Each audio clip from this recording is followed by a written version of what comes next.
आजिर भिडियोटा special कारण मु आज आपनकु देखाइबे मो बहु हाथ तियारी देसी माछ आंबुल झोल।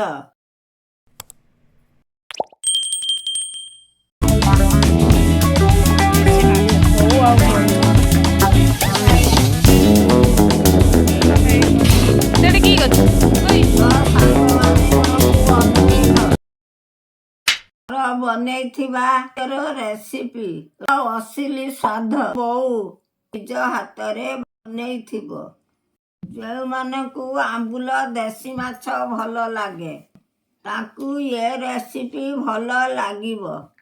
आशा करूची वीडियोटा को देखिकी आपण मानकु भी घरे स्वाद फील हेबो। चलो आजिर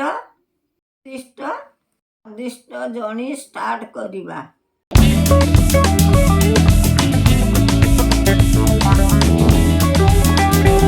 आमर सुखिला लंका कटा पियाज रसुण आ सोरिष आकु बटा जीव चलतु।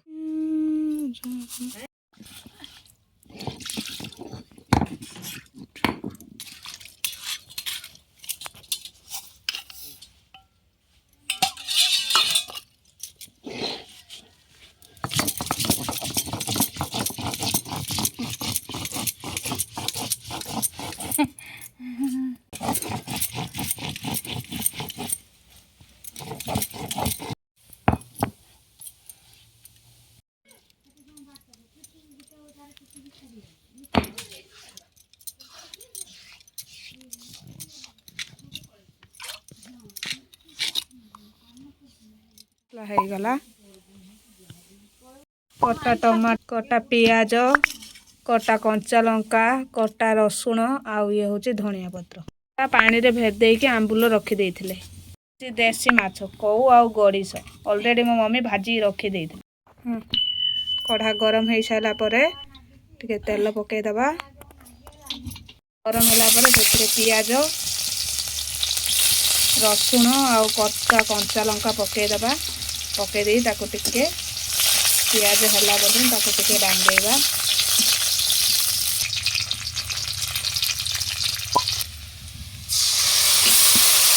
तो बाटे थोड़ा मसला को पकई दबा ता देहरे।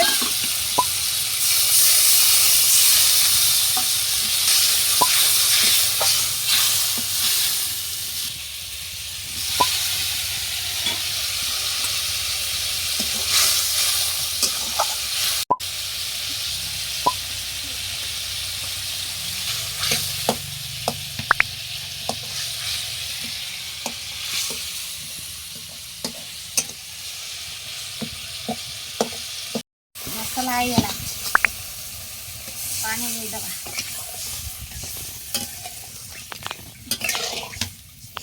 हमरा कहू गड़ीश माछ तो पानी फुटेला पर मो मम्मी भाजी की रखिथिला जो कहू गड़ीश को ताकू पकई देले।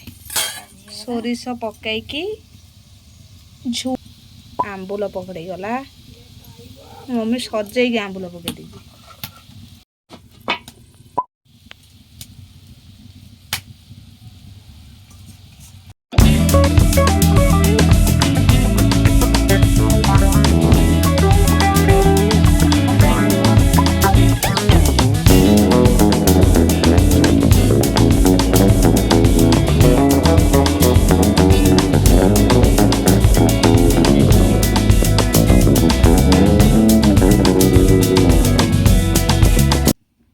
तो है गला कौ आंबुल सोरिष दे झोल। तो सांग माने यही थिला मो बहु हाथ तियारी देसी माछ आंबुल झोलर रेसिपी संपूर्ण प्रणाली। आशा करूची वीडियोटा आपनकु भल लागिबो। स्वाद बोंक हाथ तियारी रंधा आउ देसी उड़िया स्वाद सबू मिसिकी रेसिपी को स्पेशल करी देछि। आपनकु अनुरोध वीडियो भल लागिले लाइक शेयर कमेंट करिवो। कमेंट करंतु। आउ चैनल को सब्सक्राइब କରିଦିଅନ୍ତୁ ସପୋର୍ଟ ପାଇଁ।